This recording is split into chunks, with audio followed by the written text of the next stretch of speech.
Okay, hello. Oh my goodness, like another episode of the Becoming Cosmically You podcast. And actually, Michael, you are the first guy that has been on the show, so welcome. Um, Thank you. yeah. That's interesting. That's interesting. Yeah, well, I only seem to attract women for some reason. I don't know why that is, but I'm always glad to have an equal amount of energy, masculine and feminine, however that looks in male or female form. So it's beautiful to have you here. So I don't know whether you want to start by sharing your story and who you are or where you began. Like, over to you. Wherever you want to start, Michael. Wow. Okay. So I'll start at the beginning. I was Yeah. adopted at birth. My biological mother was 15 and she couldn't keep me, so she gave me up for adoption. I was Oh, wow. adopted by um parents that were married for 7 years and couldn't have children. They kept trying and they couldn't have them. And my father desperately wanted a child to pass everything on to, and my mother not as much. But it was it was a meeting of the minds, and my dad kind of won the battle, right? And Mm, my parents, for everything that they had their own generational trauma, which they didn't understand at the time. I was born in '79, so it wasn't really talked about back then. mm, And they were a little bit on the older side because they were married late and then tried to have kids for years, and they couldn't have them. So I believe my mom, if I remember correctly, was 37 when they adopted me, or 36 and a half. So they were a little bit on the older side. mhm. And then 3.5 years later, they had a natural baby because I guess the pressure was off. So, then they had their own natural baby. That's my sister. It was a very interesting life in childhood because my father was all concerned about financially providing and creating that safety, but there was zero emotional safety. Mm, There was some physical abuse from my adoptive mother, and then there was, which I call my mother. I don't even say about adoptive, but she was my mother, and she did the best she could. But she had her own generational trauma that was undealt with. yeah. So there was physical abuse, and then there was also emotional abuse. The Mm, emotional abuse is always worse than the physical. The yeah. physical bruises healed. The emotional, I still remember the words. They still rip through me from time to time. Mm, Um, so over the course of years, I was 4.5 years old when they had my sister. So the first 4.5 years, it was just me. Then it was my sister was there also, and my father was always working very hard to financially provide, and that was his focus. mm, He figured that was his way of expressing himself emotionally, and yeah. it left him very stifled. Because Mm, the only 3 times in my life I saw my dad cry was when his mother died, when his sister died, and when my mother died. But I do believe that was tears of joy in some way oh, wow. because he spent the rest of his life pointing blame and shame towards her. So Oh, okay. she passed away of a chronic disease in 2011, I believe, 2012, one of those years. I think it was 11 because my son wasn't born yet, but it was somewhere in that range, 11 or 12. And my father passed away last August. So there was that window of time where it was just him and him. He turned all his unfulfilled hopes and dreams and took that anger and blamed and shamed it all towards her existence. Okay. So he became emotional, but in a very negative way. And then the last 3 to 4 months of his life, he finally found his own peace. Mm, It was a very tedious process for him, and he needed the pain, he needed the influence, he needed his own mortality to really find his peace. wow. Um, Now, during that childhood, I had a couple very close near death experiences, and that is when my spirituality came into play. Mm-hmm. And that was the first time. And then I came back with all the clair gifts: claircognizant, clairvoyant, clairsentient, what else? Oh, Audience, yeah, the audience, Clara cognizant as well. cognizance. Yeah. Yeah, cognizant. And then I also realized I was a healer, and I was able to see timelines. I was able, through the clairvoyance and a few other things. So there was like all these things, and I'm going through this emotional abuse at the same time. And then I started using that as leverage to keep people away from me. Like Mm, if somebody was that I didn't get a good feel from them. I didn't like their vibration, which I didn't understand at the time. But now reflecting is always 2020, right? So it's easy to see everything for what it is when you're an adult looking back objectively and Yeah. when you're living it in the moment. And what I did was when somebody's vibe, I didn't like their energy, I didn't like where they were, and I felt and I saw what was going to come their way, I would just tell them. I'd be like, this person's going to die. This is how they're going to die. This is what's going to happen. And Oh, it did a wow. really good, and it did a really good job of keeping people away for a very long time. Um, and then the abuse really took a toll on me, and I started drinking at 9 and doing hardcore drugs at 12. Wow. So when I started the hardcore drugs, I OD'd 3 times the first week of doing them. At 12 And years old. yeah, 12 years old. Wow. So it was a very interesting experience, and it led to understanding myself at a much deeper level, but still running and hiding because I didn't get sober until 2006. Mm, So I started using it at high level in 91. And there was those years in between, that 15, 16 years of just trying to get out of this world. mm, I call it my death wish phase because I kept pushing extremes. I kept trying to do more and more. I kept trying to chase. I was driving under the influence. I was doing all these different things just to try and end it. mm, And the same message just kept coming back. It's not your time. mm, And I didn't want to accept that. I felt like because of the abuse that I had to have more control of my own life. mm, And the only way I tried to control was by to try to get out of my own life, which was mm, a very sad way to exist looking back. mm, I never loved myself. I mean, the first time I told myself that I loved me was August of 2020. The mm, first time I said that I was in love with me was August of 2021. And then last year I had a major stroke, 3 places in my brain. And it was an 86% chance that I'd be a vegetable. And as you can tell, I'm not a vegetable. So wow. I healed myself Yeah. through healing stasis, quantum healing, and sound healing, frequency healing. Uh-huh. Wow. Um, Over the course of this period of time, I made many mistakes, many wrong choices because I didn't understand anything about anything.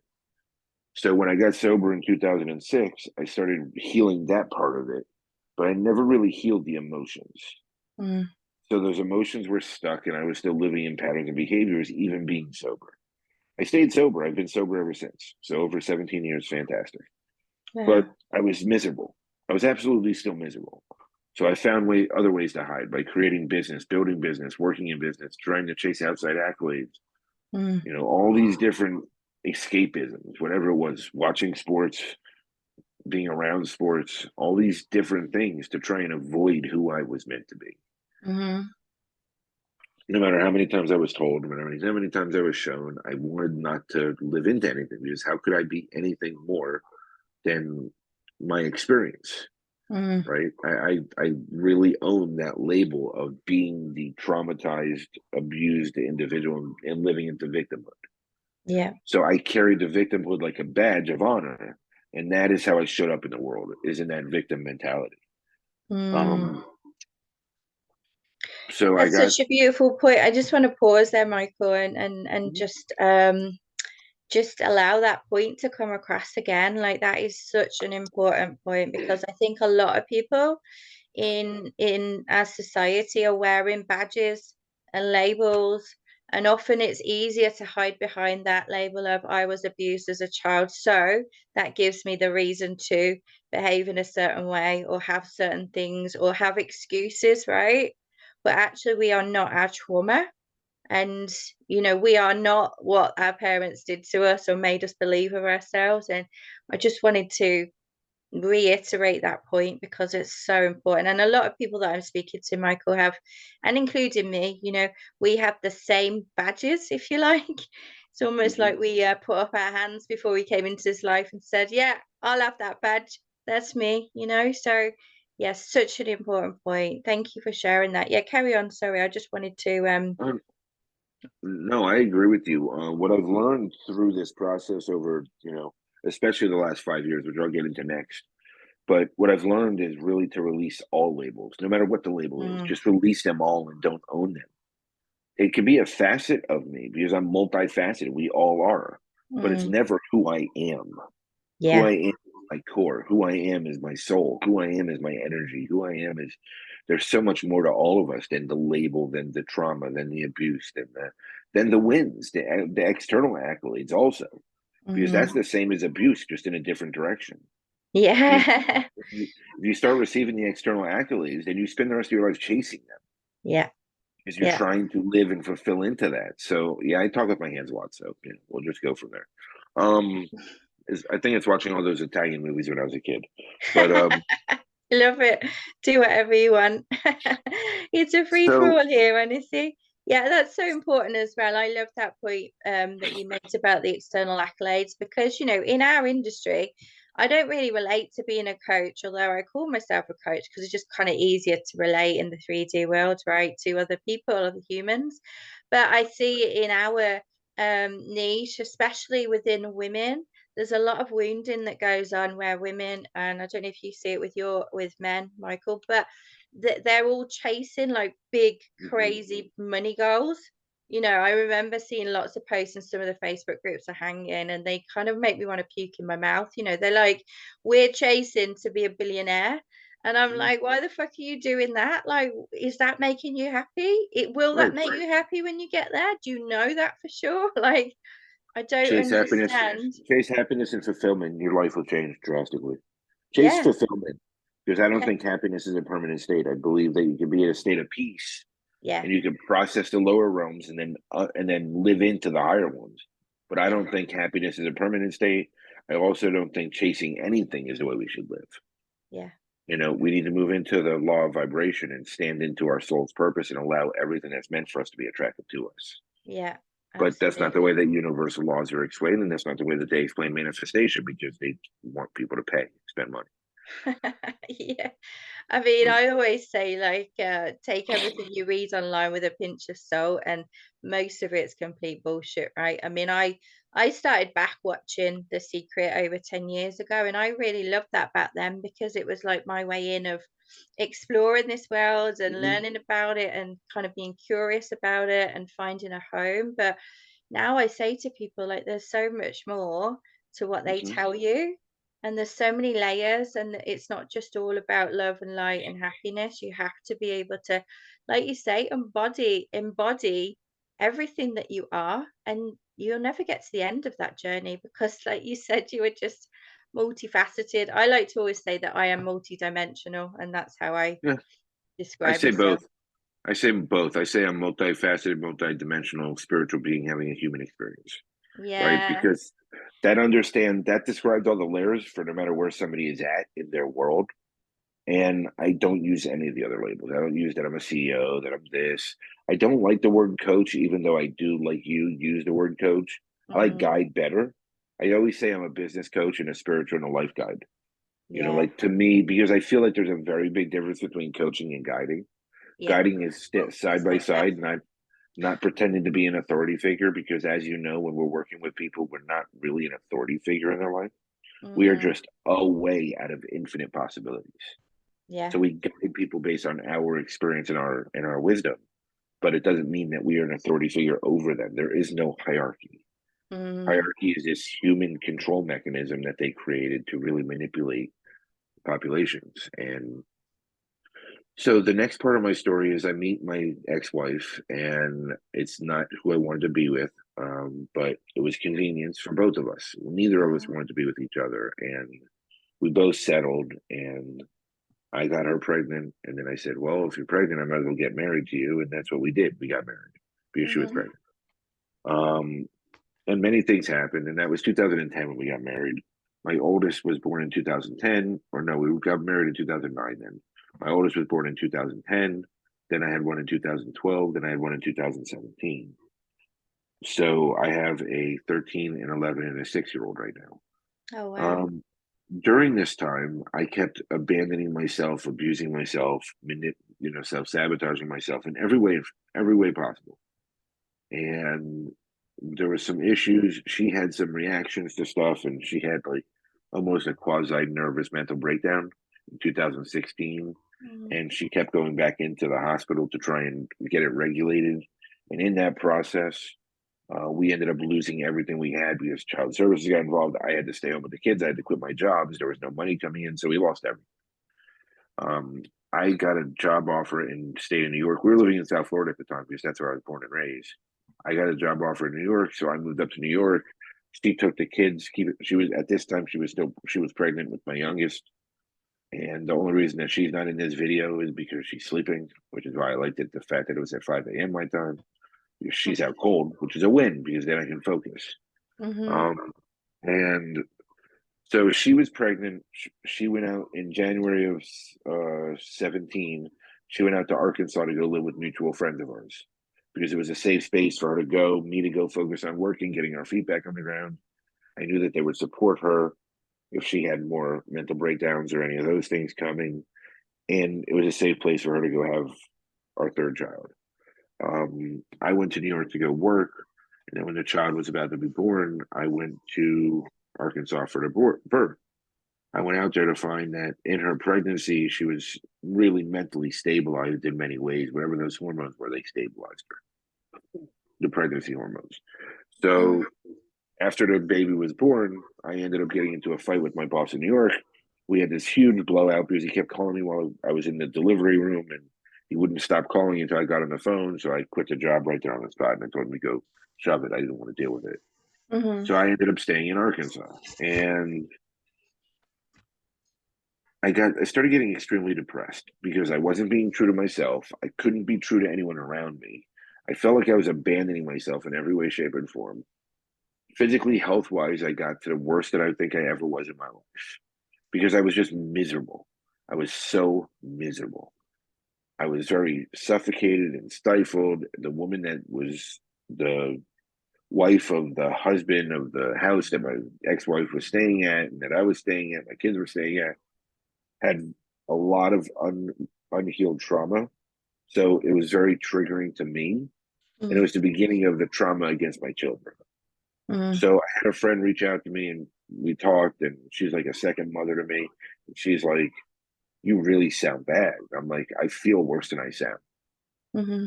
And this was like 6 to 9 months after my youngest was born. So now Mm-hmm. we're up to 18. So we're somewhere in early 18. And she goes, "Well, I'll get you a ticket anytime you're ready to leave. I will have a ticket for you to come stay in the guest room down here, and you can get your stuff back. You can get your life back together and come back to South Florida."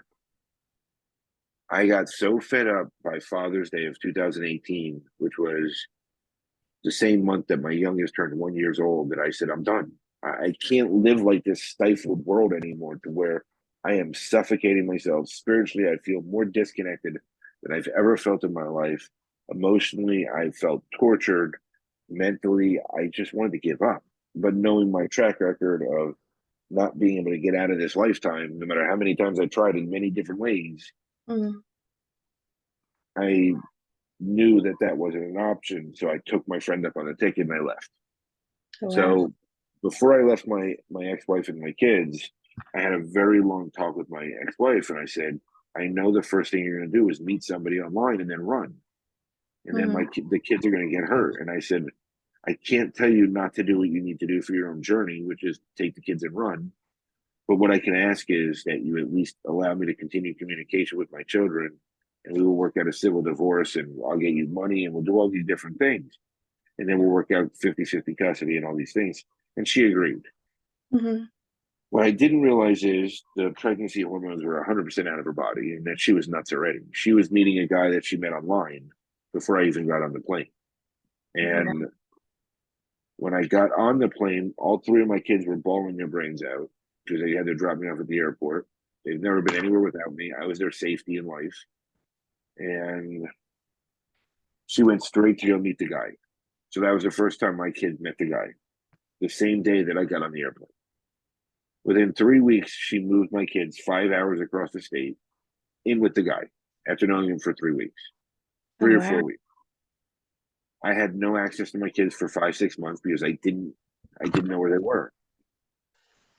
I had to hack her credit card to confirm where they were located. I was doing well visits. I was trying to call in the police, trying to make sure that my kids are okay. She still would refuse to give me access. And I went back to Florida and I finally started facing myself. The dark nights of the soul, whatever you want to call it, right? Like there's labels for all those things too, right? We give everything a label so that we can give it power over others or entice to get financially rewarded for working in a space or creating labels around that. So I started that true dark night of the soul, and it was months of crying, it was months of misery, it was months of being tortured.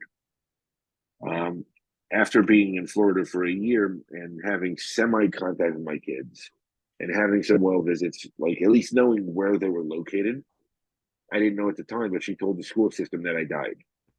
So as far as the school system was concerned, I was dead. I didn't exist. Her boyfriend took the role, was telling my children that they were going to have his last name, that I wanted nothing to do with them. Meanwhile, I'm calling them left and right, and I'm blocked. My number is blocked. Reaching out through social media, they blocked me there too. I was sending cops, and there was a lot of nepotism because it was a part of the United States where there was a big drug issue, and the boyfriend was in a biker gang that was moving drugs for one of the cartels. Oh, So wow. it ended up being this whole big enmeshment of more drama. So right before COVID started in the U.S. In 2020, and like became the whatever it was, not started but became what it was before the world shut down. Let's put it that way. Um, I got evidence of abuse against my children, pictures and videos on my phone, and I didn't recognize the number. And it was my ex mother-in-law. Her mother and her sister sent them to me, and that was like I'm trying to remember the date, but it was somewhere around the middle of February of 2020. Hmm. So this is after me being in Florida for a year and a half, really working, starting to work on myself, starting to understand myself a little bit better, starting to figure out ways to work and heal and resolve and face my own trauma. And then I see the pictures of the abuse, and it's like, this is my childhood all over again. And Mm. my kids are being silenced, and I'm not protecting them. And I left for financial to try and rebuild my life. And my father was emotionally void and just not there financially, not there emotionally. I just recreated and create that generational trauma. Mm. And I went into this huge blame and shame spiral. And then I realized that with $3.46 in my name, I got in my car the next morning. Well, two mornings later, packed for 8 days, and decided I was going to go drive to find out what I could do legally. Now it's a 1,300-mile drive. That's a lot of kilometers. Wow. Um, and I had $3.47 to my name. Oh, wow. Now, so when I started this drive, I didn't know how I was going to do anything. And as I'm on this drive, people, angels, whatever you want to call them, rallied support around me. The first night I needed to sleep in a hotel, they found a way to pay for it for me. I was also owed money by a few of the companies I was working for. They weren't able to come through. But as I got to Arkansas, my father called me and he said, I'm getting on a plane and I'll see you tomorrow. I said, okay. So he flew to a close by city. I went and picked him up. This is a very rural area where everything is hours and hours away. And Hmm. I was staying an hour away from where my kids were because I knew that the boyfriend threatened my life if I ever came near them, that he would kill me. Hmm. And at this point, it wasn't about my own safety. It was about finding a way to protect my children. That's Hmm. all that mattered. So I picked my dad up at the airport and he says, we're going to go get you a lawyer tomorrow.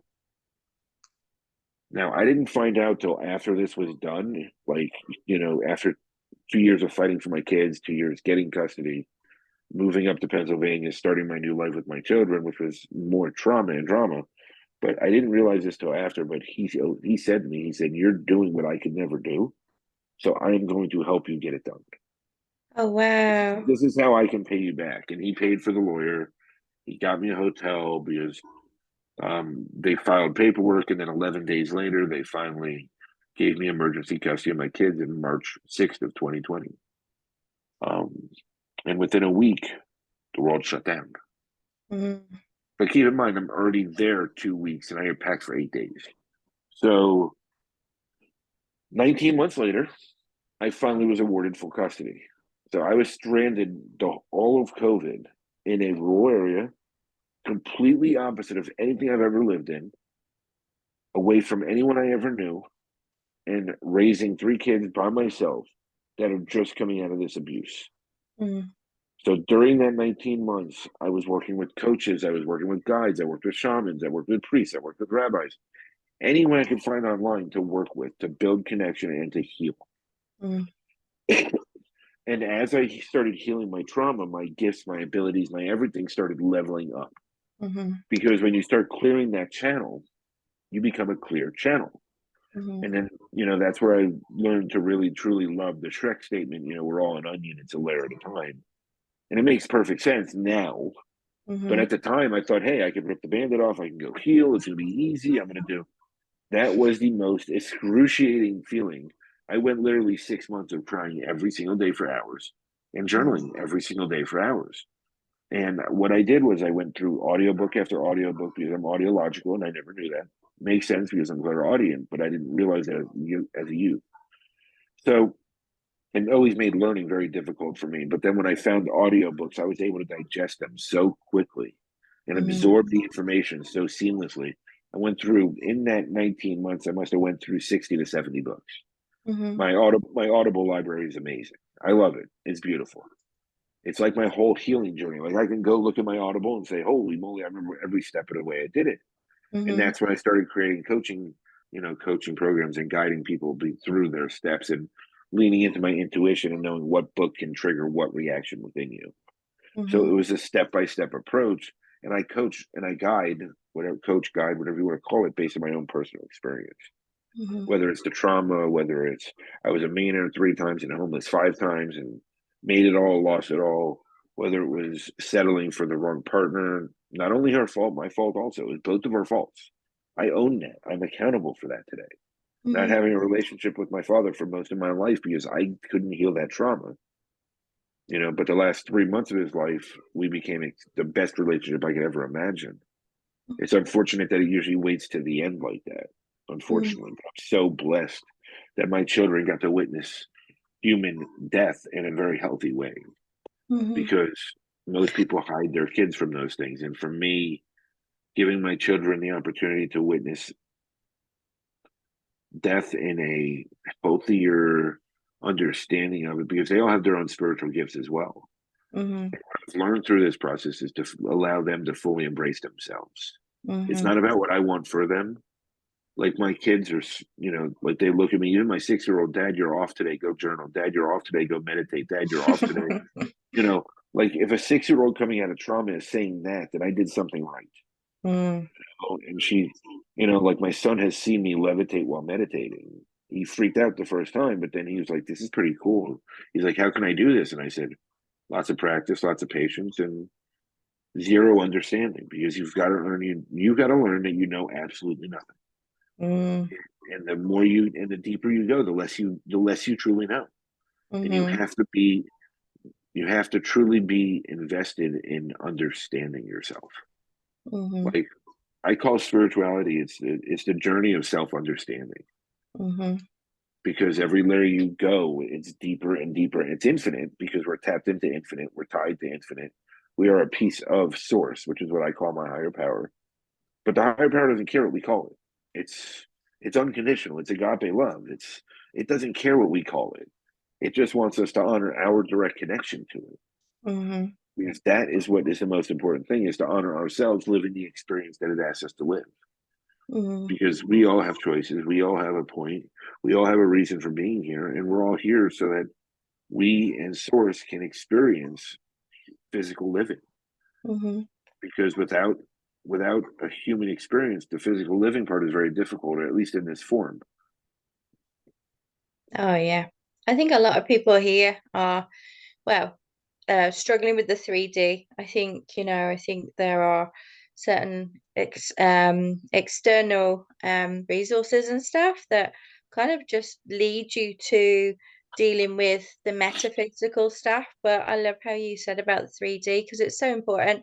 I always say to people, a lot of the work that I do is 80% energetic, and then you've Mhm. actually got to do something as well. You've actually got to do something physical or not you know, and we talked about this earlier, the surrender process where you just make space and you allow. And I love how you say that you know nothing, because like I don't know about you, Michael, but I sometimes sense and feel and almost smell ego in the coaching industry, especially.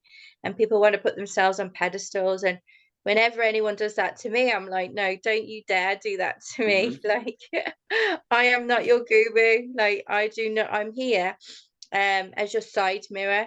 I'm here to make sure that you don't like crash into the rock type of thing, you know, rather than telling you what to do, because that's your job.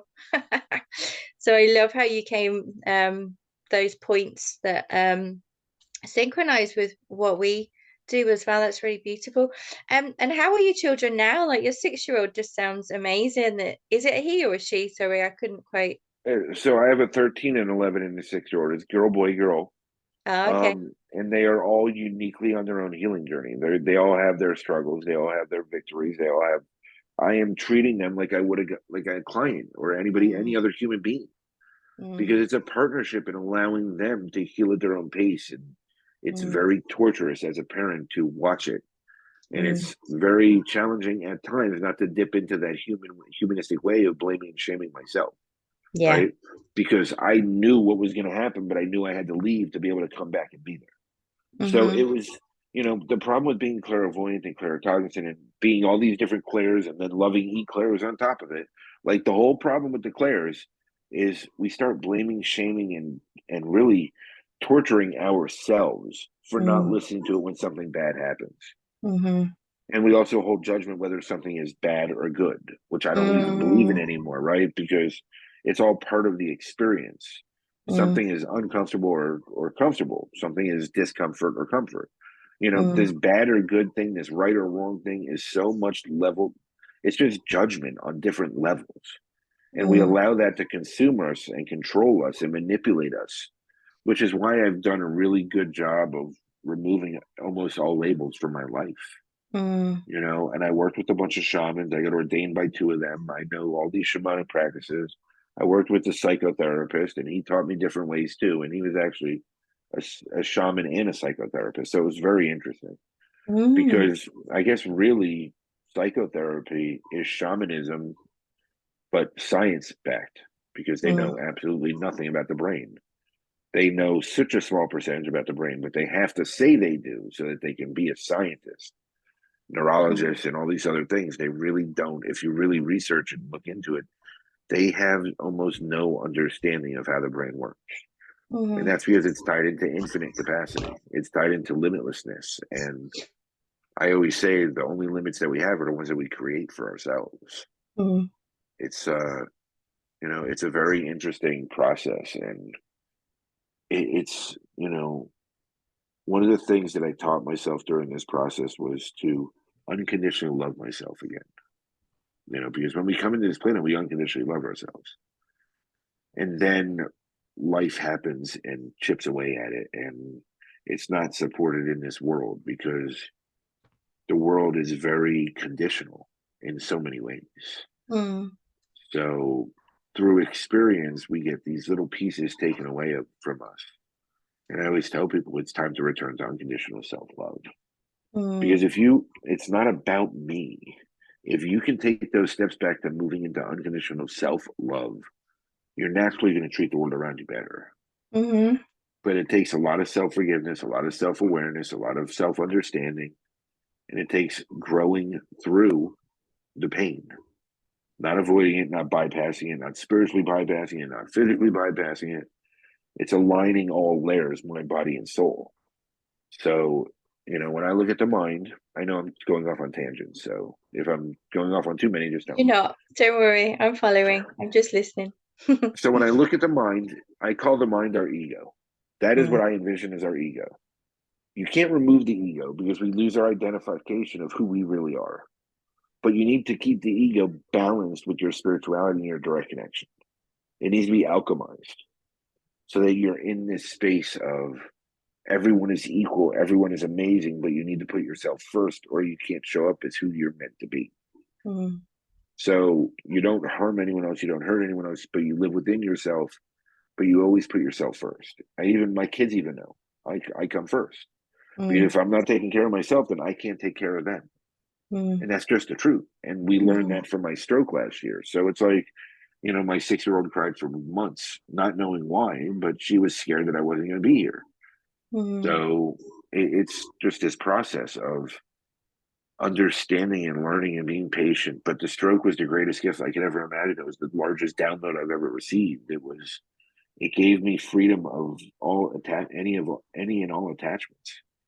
It mm, gave me freedom to be me. It brought me to a place of fully understanding and trusting myself to that level. Because again, it's never ending, but to that level, I felt understood for myself, that I fully understood myself. Now, granted, a year later, whole new levels have appeared. And I'm back on that journey of understanding more because that's just what it is, right? yeah. I've gone into many of my past lives. I've gone into many of those experiences. I was trained by shamans. So I'm constantly alchemizing energy and have my daily practices of energy work and meditation and all these different things I do. When I worked with psychotherapists, so there's the emotional healing, there's the self forgiveness journey, because I believe self forgiveness is the way to heal your heart. Because when you have, especially in the spiritual community, when you have gifts and you have intuition and you feel like something's going to happen, and it does, but you do nothing, you start blaming and shaming yourself because I should have known, I should have acted, I should have done something to help people. But we don't trust ourselves, so how could we? Like we bypass that step. It's like, we want to be the most compassionate people for everyone else but ourselves. Mm, So like I've shifted drastically from I'm a self-aware person to compassionately self-aware. mm, I went from loving myself to unconditionally loving myself because I need to understand to the depth that I can understand today what level I love myself, understand myself, and seek myself, because that's how I show out to the world. Because mm, if we can't do it for ourselves, then we're not doing it for anyone else. mm, And that's just a reality. So what I say is I'm the living example of my program because I created steps around my program. I am the living example. They mm, are the steps I took from the accumulation of all the books I did, the 40 to 50 coaches, shamans, guides, psychotherapists, everybody else that I've worked with and was trained and taught. It's an accumulated way of healing, mm, multi-layered, multi-processed. And the download from my stroke was, it's time to share with the world that you can directly connect and you don't need a conduit. There's no more conduits for connection. You need to directly connect to whatever you call your higher power. And that's the first step I take people through. And mm, my book that comes out 12/12 will have those steps in it. I actually give it all away. It's in my book. And all my workbooks around each step are in there also. So there's actually going to be blank templates in my paperback for you to go try it, you to go work on those steps if you choose to. Because again, you can't force anybody to take the journey. It doesn't work. It kind of defeats the purpose. mm. It's, Totally creates too much it's resistance. I love how you brought through like looking after yourself, because I say the same as well, because I think the world would be completely different if we all just learned how to love ourselves and why we love ourselves and put ourselves first, because you can't give when you feel drained and unfulfilled. And also, I say, my children are led by example.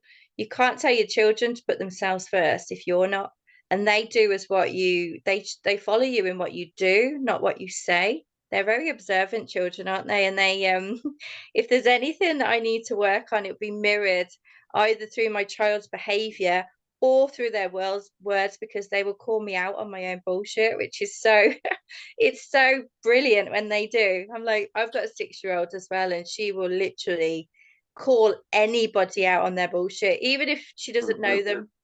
She'll go up to people. She asked yeah, Santa she the got, other day why he didn't have they have his no sleigh and his filter. reindeer. Yeah, they have no filter. It's the pure innocence of calling somebody out because they're not living into their words Mm, is the greatest gift for humanity. But we get triggered and we want to run and scream and react rather mm, than taking it in and saying, I'm really not living into what I said I would. yeah. Like we don't want to look at ourselves because we look at them as children and little people, and how could they know? I have these adult level conversations with my 6-year-old. I Mm, don't care if she absorbs 2 out of the 72 words. she's going to remember that I took the time to have the conversation when she needs it. And Mm. she's going to recall the conversation. And the reason I know that is because when I say I'm going to buy something and I don't buy it, and 6 months goes by, and it's like, well, Dad, but you never bought that, and you said you would, and it's like, what are you even talking about? Like, and she goes, well, 6 months ago we were sitting here, we were talking about this crazy stuff that I wasn't paying attention to, but when you said you were going to buy something, I noticed every word, and you put into it, and it's like, oh crap. Like Yeah. I love them. They're the greatest triggers in my life, my three, and they're all uniquely different. So Mm. it's different facets of who we are that they reflect back to us, and based on their response to their trauma, Mm. they're on their journey of healing as well. And I don't try to protect them from pain anymore. I learned that I can't do that. Mm. So what I do is I try to provide them the space to experience it and Mm. allow them to process it however they need to. I don't encourage pain, but I want them to heal through it, not avoid it or bypass it. Mm. Yeah. So important to give them the tools. I remember my 100%. child, she was 4 at the time, and I've been used to like saying to them, guys, I just need 5 minutes, I just need to recollect my thoughts, just need a bit of space. She was like 4 years old, and she was, Mummy, I just need 5 minutes. And I was just so like happy and I was laughing, and I was just a bit choked, all the emotions that we get as parents. But to hear a 4-year-old say, Mommy, I just need 5 minutes. I mean, I was 38 until I learned that it was absolutely okay to take a break and say no to Mhm. people. I assumed from a young age, because my boundaries were just trodden all over by my parents, that you actually couldn't let people down, and you had to say yes, and you had to move out of expectation, all this stuff. Whereas I'm like, if my child really says no, 99% of the time, unless it's like you got to eat your food, you got to be kind, or you got to go to bed, I allow them to make that decision on their own, because I think that's how we create good decision makers, right, in our children. But it's allowing them to make the decisions, and it's an uncomfortable space, and most people don't parent that way. It's not how society tells us to parent. Mm. They believe in this dictation model where you Mm. tell them, listen to my words, not follow my actions, right? Listen and don't speak, and all these different things that they used for us, because I'm 44. So our ages are relatively close enough to probably have the same archaic BS parenting style, right? Because it's the Yes. same generational BS, different ways, but same generational crap. And it's not their fault either. Mm. It's just they didn't want to go against the system. Mm. And they were taught that if you have kids, then you put them to a babysitter and you still have your life and all these different things. What Mm. I've learned is I don't need my own life. I already have my life. Why Mm. do I need to create separation and division within myself to be a parent, to be a single father, to be this, to be that? I'm just me. Mm. And my life is fully embodied and encompassed all the different facets. I Mm. don't have to, separate myself and say, I need a babysitter so I can go out on a date or go do this or go do that. I don't need to try and chase fulfillment through external factors anymore. Mm. I am 100% fulfilled at all times. And when I'm Mm. not, I feel off and I start looking within to see Mm. what's missing. I don't play the game. I don't try to create different parts of me. People used to say, well, there's a person on the business side. I said, no, there's not. There's one side. You're Mm. one person. You're one Mm. being. Like you can't cut yourself in half and say, this is my personal life. This is my business life. That's not the real world. Mm. Like you're playing games to fit systems that weren't made for us Mm. because we are so different and we're so extreme. And they push that external validation because it fulfills their desire. That's Mm. what they want. That's what the systems want because they live off consumerism. Mm. Yeah, they do. Then they want to separate and divide us and putting us in competition with each other. And I always say to people, I am not competing with anyone other than myself to be the best person at this and at who I am, and know myself on a deeper level. I don't need to compare to anybody. Like, how could you compare two people? it's absolutely impossible to compare. Mhm. Yet again, in the coaching industry, and social media, I have this like love hate relationship sometimes with social media. I love it because obviously, I connect with people like you, Michael, that I would never usually meet ever. We live on the other side of the world, but also it breeds so much space for people to compare and look at people's positive stories as if that's the whole of their life. But in truth, we all have the ups and the downs, the sideways, the back to front, the inside out. Everyone has it. And when I am sharing stuff, I would just share everything about myself. I Mhm. have very few. My children. I'm sometimes on lives, and my children will be in the background, and Mhm. if I swear, my 6-year-old will say, "Mummy, that's a naughty word." Like they know swear words, but they know not to say it. And they tell me off for it, and they give me points for it as well. They say, "Mummy, you got 3 points now." you know. That's awesome. So I just take the power away from those words. Like my 6-year-old curses like a sailor. does I just she? I just tell her it means nothing because those words only mean the value that you give them. Yeah. And it's only a societal standard because they take Mm, it personally, not because it means something personal to her. So if we're mm, constantly shaming them for what the words that come out of their mouth, then they're going to want to police others. So mm. I rather just let her say what she wants to say. She never says it in school. Yeah, She knows that's it's not it. appropriate because Yeah, I took the power away from it. yeah, It just doesn't matter. yeah, Like it's just a word. I yeah. don't care. Have fun. Tell me to F off. Tell me to curse me out. Whatever you want to do. I don't care. Doesn't matter because when you need something, I'm still the first person you run to. Mm, Your actions mean a lot more than your words, right? Like love mm, is not just words. Love is the action that you put into it and behind it. You mm. know, when she doesn't feel well, she wants to lay down next to me all day. When she feels well, she wants nothing to do with me. And that's fine too. And it's all okay. It's just Mm. taking the time to understand. And we can't understand others if we're not willing to understand ourselves. And I know it's getting late. I'm looking at the clock and it's almost time to wake up my kids. So it's Oh, like okay. I don't want to keep I you over. Just one quick question before you go, and then we'll talk about how people sure can find you. Like, what would be your definition, Michael, of unconditional love? embracing, understanding that we are all a work in progress. That's why I call my life a permanent state of growing forward, because I'm always Mm, growing forward. I don't say go through, I say grow through. Um, and understanding that we do the best that we can at every given moment, no matter what the circumstance is. mm, It's really loving the flaws, loving the strengths, loving everything about me, no matter what I'm doing. Doesn't mean I don't evolve and grow forward every day. Doesn't mean I don't want to lose a little bit of weight. Doesn't mean that I don't want to quit smoking, but it does mean that I love myself where I'm at as well. mm, I just unconditionally love myself. There's no conditions to my love. It's mm. basically the opposite of what the world tells you. Just Yeah. do the opposite of what the world tells you. You'll be the most successful person on the planet Yeah, because you on won't care what the world everything. wants. Yeah, you don't Don't care what the don't world wants. listen. Right. Don't You just listen and don't do care what what, you want. because the minute you release those external expectations and their way of doing things, it just doesn't matter anymore. Mm, Like you don't try to live into anything you're not because you're not trying to fulfill what somebody else wants from you. I So agree. it's And just a beautiful thing at some point. to have no rules, you just feel like a total badass as well. So it feels good. 100%. Right, Michael's got to go and get his kids out. He's got 3 kids. So, quickly then, Michael, how can people find you? Like, what's the best medium to contact you or stalk you or, find out Uh, what you're about? Instagram or LinkedIn. And I'm the only Michael Padurano in the world that has my name spelled this way. So, you know, it's easy to find me. You can Google search me and you'll find tons of crap. You'll find tons of crap. You'll find GoFundMe's from a house fire in 2015, a GoFundMe from when I first got to Arkansas because I had no options to help support my kids while fighting for them. You'll find all sorts of crap on there. Maybe even find my DUI photo from 2004. Who knows?